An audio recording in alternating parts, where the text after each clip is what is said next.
Welcome to This is Football. Bienvenidos a This is Football. Another Tuesday in 2024. We are back. We are in February. Tonight is my mother's birthday. Happy birthday to my mom, Debbie. I don't know if she watches, but if she does, happy birthday. Again, if you are just joining us for the first time here, This is Football. Go ahead and give us a follow. The best time to do that is right now. Go ahead and hit the little bell. And if you're hearing us on all of our other social streams, whether it be Spotify, whether it be Apple, whatever you use for your streaming devices, make sure you give us a follow on there. Today we have an absolutely amazing show planned for you guys. I'm so excited. Our guest is extremely excited. We've been talking about this for a few weeks now. It's a collaboration that we've been talking about for a while as well. But I am so happy to bring onto the show the one and only Mr. Will Forbes from MLS Moves. Will, welcome to This is Football. It's been a long time coming that we have you on, but we've been talking about Inter Miami and everything that's been going on in the MLS here over the last month in this 2024 preseason. And I know you're coming guns a-blazing. So how was your weekend? How was your Tuesday? And what's going on? Well, I'm glad to join you finally. We've been talking for a couple months now about possibly doing something, and we've, exchanged. I think the first thing we talked about was the potential of Luis Suarez coming to Inter Miami, and you were telling me about how big of a fan you are of his, and how excited you were about the possibility of him coming to MLS and Inter Miami. And then the friendships obviously blossomed from there. And I'm just so excited to join you. And I've had a great weekend, man. I'm looking forward to the new season and seeing what happens, and hopefully it's a good year for the league. Absolutely. I mean, you said it right there. And I know the title, basically, the title of this pod is Messi injured and more South Americans. I know you and I talked about we're going to get into, talking a lot about South American soccer. You and I have exchanged a lot of ideas on players from South America, young players that should be coming into the league. But I really want to get into that first part and really, is Messi injured? Again, today we heard the big news, Inter Miami released a video or an interview of Messi basically saying that, he's tired. He has felt since the first game of the Saudi Arabia trip, a little pain in his a muscle right above, I would say, in Spanish it's called el aductor.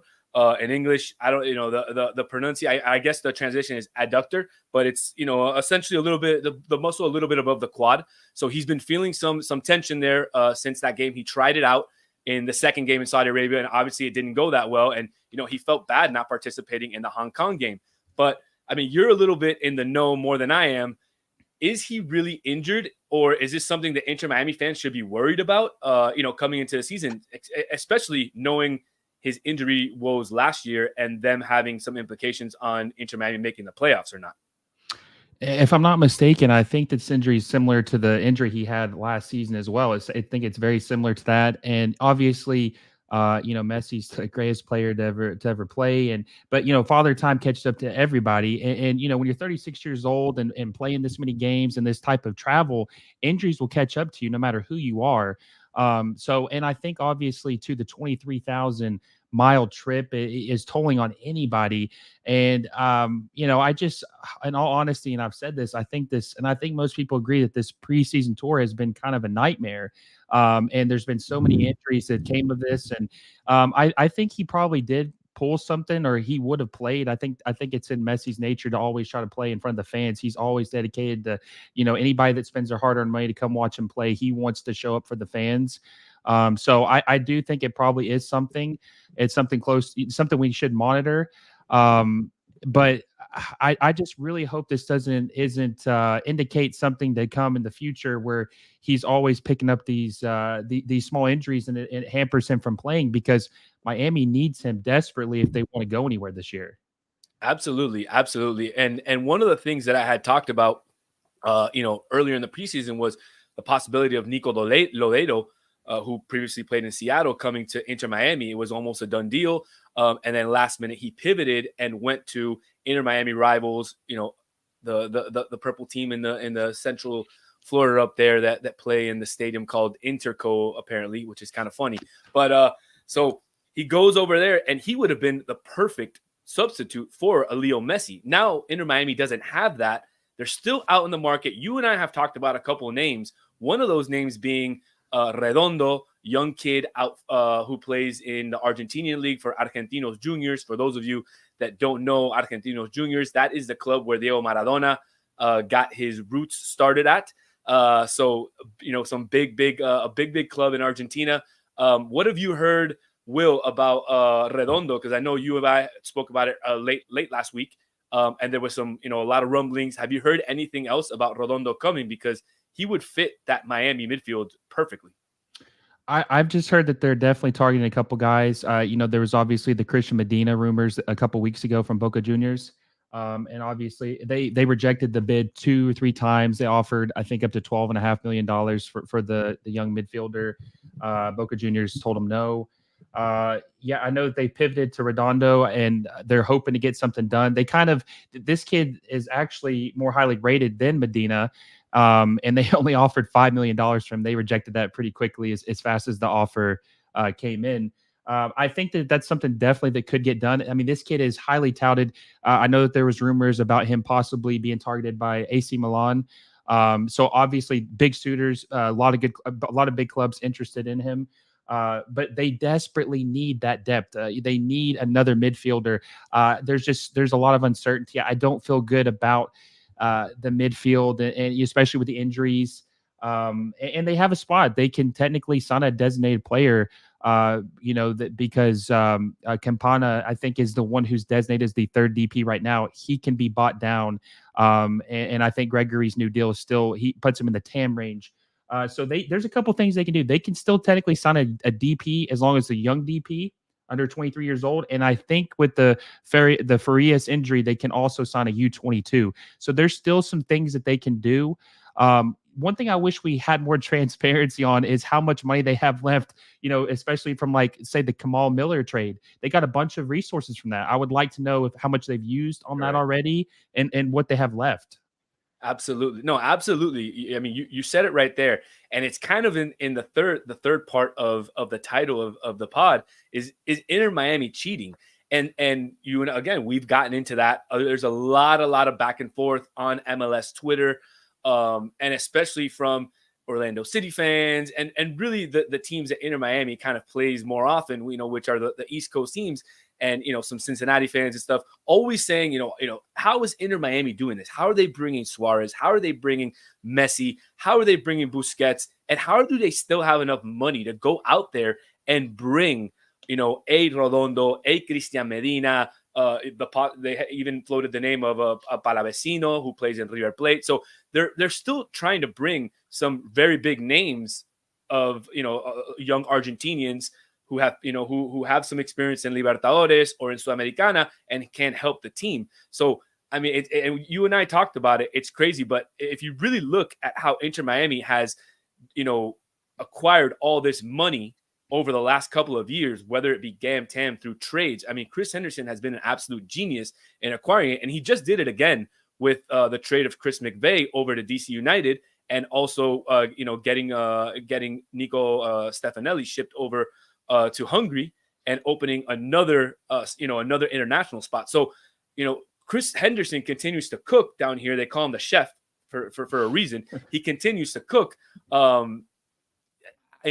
don't know how much more he can cook, because again, everybody keeps saying he's cheating, but you can enlighten everybody on whether they're cheating or not.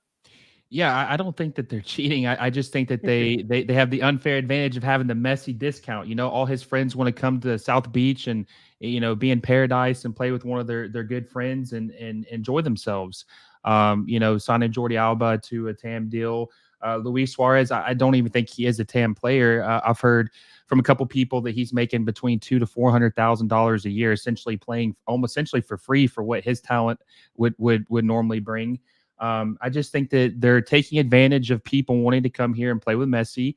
There's no rule breaking, especially with the Matuidi situation a couple years back. I don't think they would go anywhere near a scandal after that, because I can assure you that the league would probably not be, they would not be lenient on a second big scandal. So I think that they're just very smart with their resources. I think you take the Messi discount with Chris Henderson knowing the rules, better or just as well as any other person in MLS, that they're just utilizing everything to the best ability. and they're putting together something that we haven't seen before, but that more teams in the league should strive for.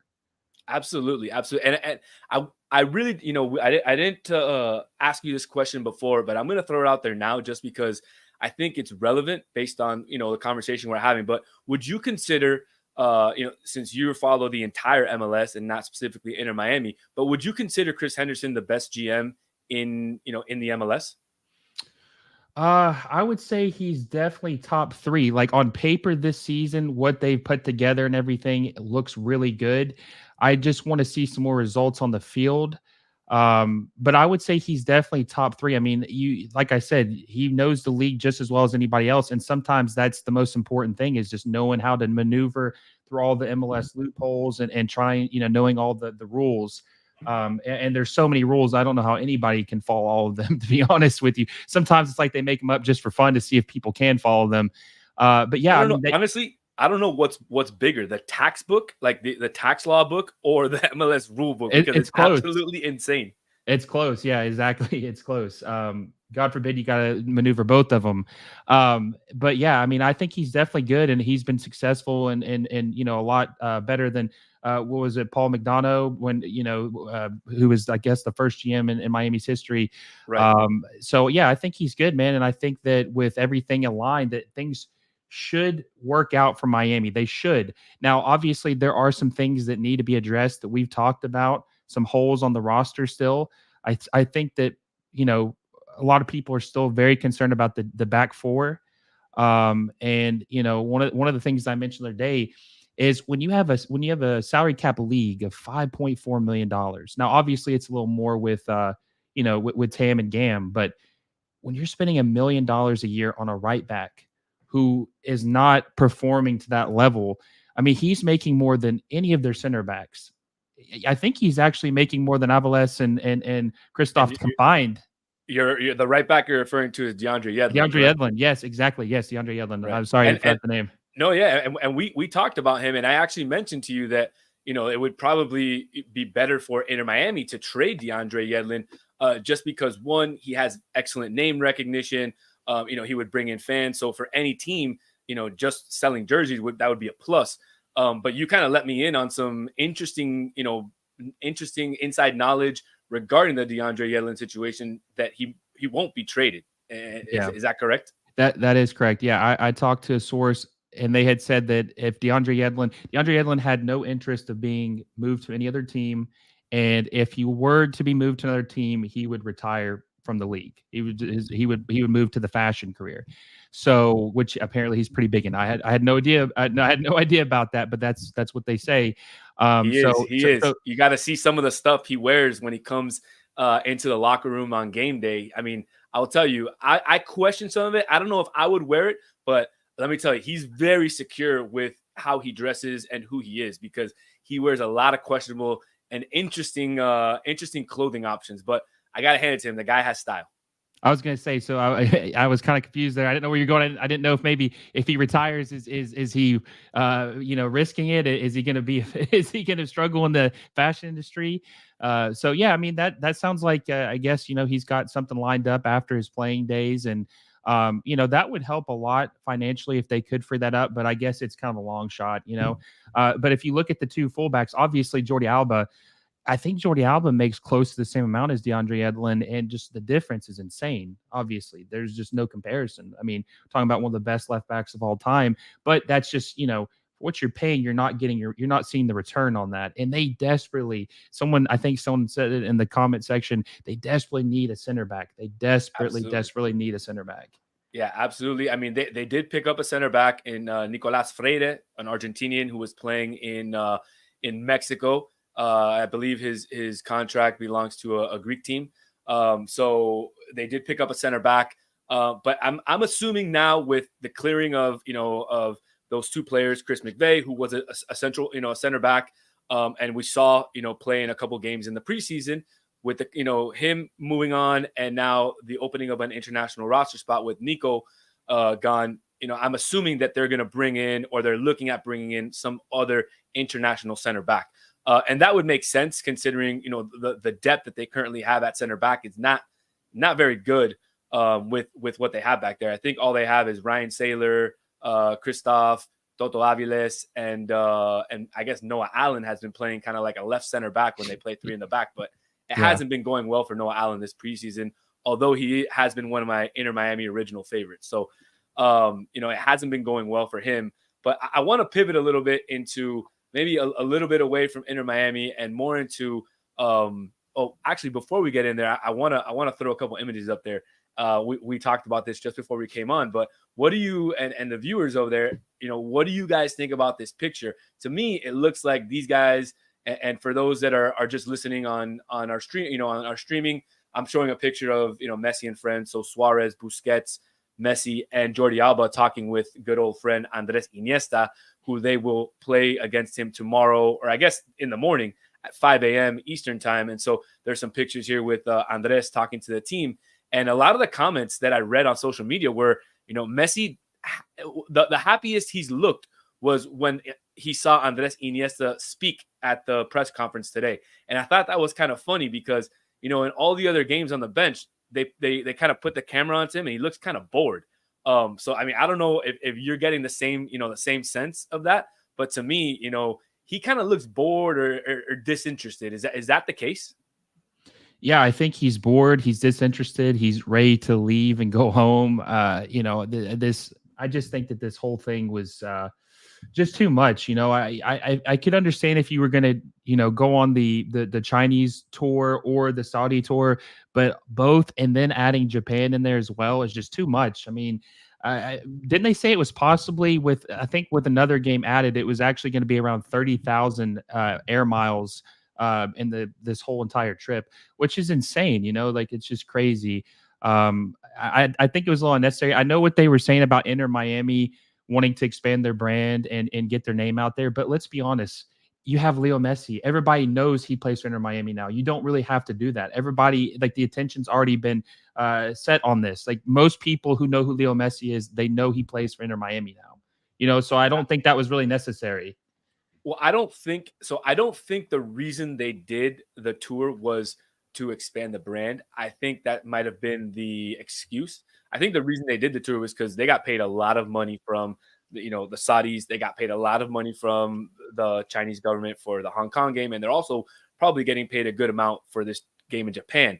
And that money is probably going towards Leo Messi's contract and any other contracts as well. So that, and this new stadium that George Mas and Beckham and company have to build. So I'm assuming that that's why they did it, and they're just taking advantage of the fact that they have players such as Messi, Suarez, and the other guys to sell tickets. Because let's be real, you take an Inter Miami squad without two or three of those guys, and you're not getting a sold out pre warm up or practice before the game in Hong Kong, and you're not getting sold out games in Saudi Arabia, correct?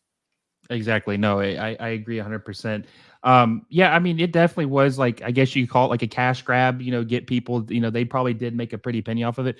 But at the end of the day, they also have a superstar, like, you mentioned, looks engaged, doesn't look engaged, looks bored, just ready to come home.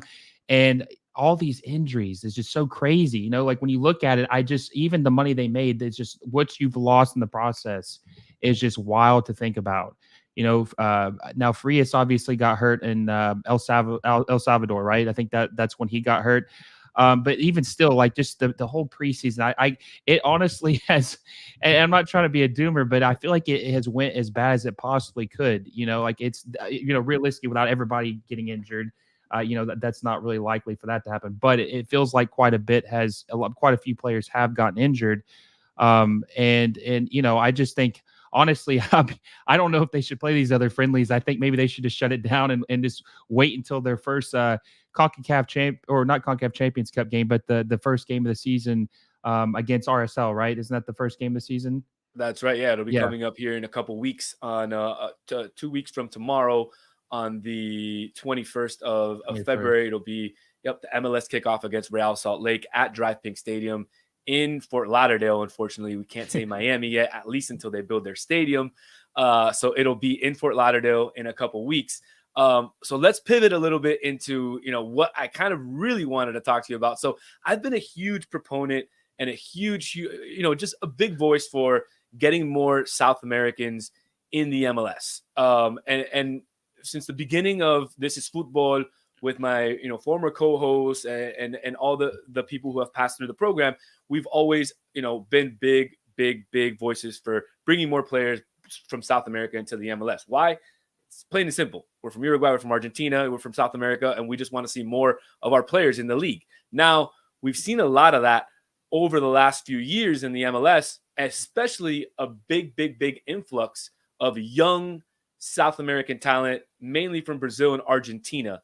And to me, that's unbelievable. I'd love to see more Uruguayans, and we are seeing a big influx of Uruguayans. I'm going to bring up a graphic right now, and I'm not sure if you're going to be familiar with all of these players in the graphic. I mean, I'll name some of them to you, but a few of them, all these guys are from South America. They're all under 25 years old, and they're all coming into the MLS this year. So you've got a couple Uruguayans in Joaquin Sosa and Matias Coccaro, which are both going to play in CF Montreal. You've got this young man with an Orlando City jersey who comes from Colombia. I believe that's Angulo. He's a fantastic player. The Brazilian going to LA Galaxy. So you're seeing this young influx. Finally, we're seeing the young South Americans come in. We've been talking about this for so long.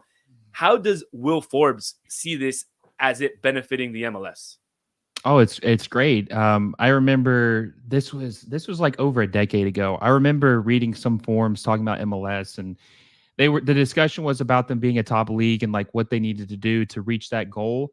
And I remember somebody in the comment section said something along the lines of MLS they don't need to worry about chasing Europe. They will not be a top league until they can convince the South American talent to come to MLS. That is when the league will really start to change.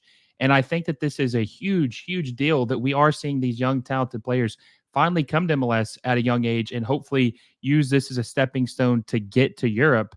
I remember 10 years ago, like 2014, San Jose Earthquakes, they signed. Now, keep in mind, San Jose is still a very cheap team. I don't know if they would get any of these guys in general, but this is kind of like the type of player that the league was signing from South America.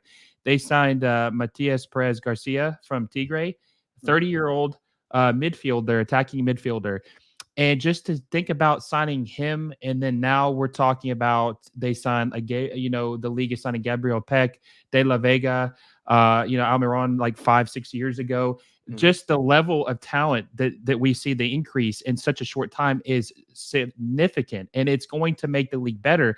Now, the main thing that I think you and I would both advocate for, and other fans, is we want to see even more of these kids come here. We don't want to just see 3 or 4 per team. We want to see 5, 6, 7, 8 per team. Bring as many as you can, and the quality will increase drastically. Absolutely. I cannot agree with you more on that. And I think you can see that in the difference in the Continental Cup. So if you can sit down and you watch Copa Libertadores, Copa Sudamericana, you compare that to CONCACAF Champions Cup, and it's night and day. I mean, even you watch 2 of the worst teams in Copa Libertadores, and it's still better than watching some of these games on CONCACAF Champions Cup, even an MLS team against a Costa Rican team or whatever. It's just, some of it is just unwatchable. And it's unfortunate, really. So again, I think with the addition of all these young South American talents in MLS, I think I don't want to say the league is going to be more watchable, because I think I'll sound a little bit ignorant if I say that, but I think it'll be a little bit easier on the eyes. Why don't we put it that way, so it sounds a little bit nicer for the people, right? Right, Will? Yeah, no, exactly. And I think that's another reason why the disparity between Liga MX and MLS has changed, and why Liga MX was so much better. It's because they were targeting a lot of these South American talents. They were signing, that was a huge pipeline for their league. And I think that's why they were a lot better for so many years. And, some people argue that they're still better, but I think that it's, I think it's a lot closer if not, we haven't passed them already. But yeah, I mean, I think that this is crucial. And, MLS needs to keep signing talents like these. We need a good mixture. That's one of the good things about this league, is that we can have a great mixture of all kinds of different, talent pipelines. South America, maybe, the Dutch pipeline. We had a guy that signed with Chicago Fire Day, Hugo Cowpers from the Belgian league, Ghent. They spent $14 million, I think, on him, which is crazy to think that Chicago spent that. Normally, they're a really cheap team. Just having that mixture of all these talents, it's beautiful to see, and it makes me excited to see what this league could be. And I think that to be realistic about what this league could be, maybe in the next 5 to 6 years, is more like an Eredivisie type league where they have a good mixture of all these young talents. And I think anybody who likes soccer in this country would take that quality of league any day of the week. Absolutely, no doubt. And I think, I mean, it's no coincidence that you picked that league out of all the leagues in Europe, because a lot of Americans go jump from the MLS to the Eredivisie, or to the Belgian league, or to some of those kind of second tier leagues, and do very well. So I would think that if you're an MLS fan and 5 to 10 years from now, the MLS is similar to the Dutch league, to the Belgian league, I think MLS fans should be happy in terms of quality, because top to bottom, those leagues are fantastic. Maybe not the clubs at the complete bottom, but more than not, the clubs do compete in Europe, which is fantastic, and that's what you really want to see from MLS. You want to see some of these teams compete, like the Seattle Sounders did in winning the CONCACAF Champions Cup, right, and becoming the first league to represent MLS in the world, or what is it, the World Champions World Cup, or the Club World Cup. Yeah, that's correct. So I mean, and it's going to be interesting now with next year with the 32 team Club World Cup coming to the US. I think it's coming to the US, and it's going to be really interesting to see what teams from the MLS or what teams from CONCACAF go in there, just because historically you might see an America, a Chivas de Guadalajara, now a Tigres. The last 10 years is doing fantastic in Mexico, but we'll see what MLS teams qualify for that tournament. So, all right, Will, I want to finish up the episode here. We're almost getting to 30 minutes, and I wanted to keep it short tonight because I got to wake up early to watch the Inter Miami game at 5 a.m. And for those of you that are not aware, it's not being televised by Apple. I don't know if you heard this. Did you hear about why, Will? I heard something about, was it Iniesta having a production company or something along those lines? How about that? Isn't that funny that Iniesta's production company is the one who is putting on or has the rights to this, and they couldn't find, I guess, somebody to put it on the U.S. or whatever they're saying something. It's just kind of weird that a player from the other team, or I guess a representative from the other team, has the rights to the game. I don't know. It's just kind of weird to me. I don't know how you feel about that, but it is kind of random to think, like, if I told you 10 years ago, we were going to have a friendly in Japan with Messi on an American club, and Iniesta was going to be his production company in Japan was going to produce that. I mean, that I don't think anybody would, they would say you're crazy if you told them that maybe 10, maybe even 5 years ago. That's just kind of crazy. I never would have thought that, honestly. No, absolutely. Absolutely. Well, all right. Just before we finish things up here, I've been doing this every single show this year, and I want to continue doing it because honestly, I think it's absolutely hilarious, and I want to know everybody's taste. But now that I know that Will Forbes is a South American guy, I want to know, is Will Forbes a choripan guy, or is Will Forbes a milanesa al pan guy?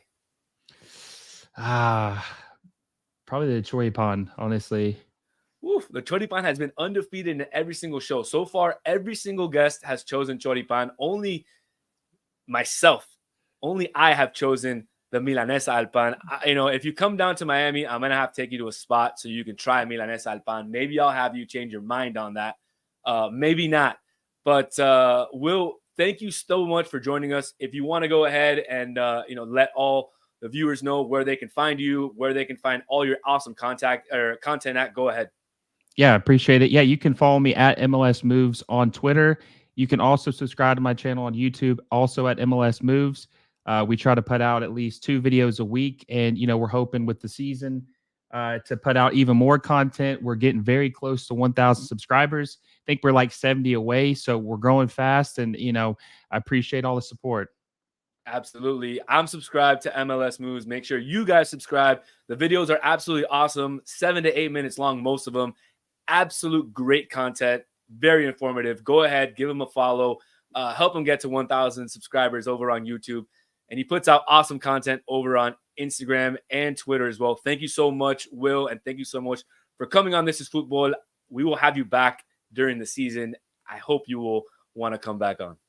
Sounds good. I appreciate it. All right. Thank you, sir. Have a good one. You too. All right. Ladies and gentlemen, that was Will Forbes at MLS Moves joining us on This Is Football. An absolutely fantastic guest. I loved having him on. I love talking Inter Miami, South Americans in MLS. We're going to do it again because he's a fantastic guest. And honestly, I love talking about South Americans. I know it's very biased, but it's where I'm from. And I guess, that's kind of what everybody likes to talk about, where they're from and what feels home to them. So just to wrap it up again, I just want to thank all of you once again for joining us at This Is Football. We're trying to make it every single week in 2024. Every Tuesday, we're going to try to make it at 9:30, just like it says scrolling at the bottom there. Next week, I hope to have on a fantastic guest all the way from Rosario, Argentina. We will have a Spanish show next week. La semana que viene vamos a tener un programa en español con una persona desde Rosario, de Argentina, que es no representante, pero que conoce al club de fútbol, Club Atlético Newell's, que va a jugar el último partido contra el Inter Miami la semana que viene. So just to recap what I said there, we will have on a guest from Rosario who follows Newell's very, very closely, attends their games, does the play-by-play for their games. We will have him on to preview the Inter Miami versus Newell's game that will go on next Thursday. Don't forget to join next Tuesday on This Is Football. I'm Daniel Solana. Once again, we love having you on. We'll be back next Tuesday. Don't forget to follow us. We're out.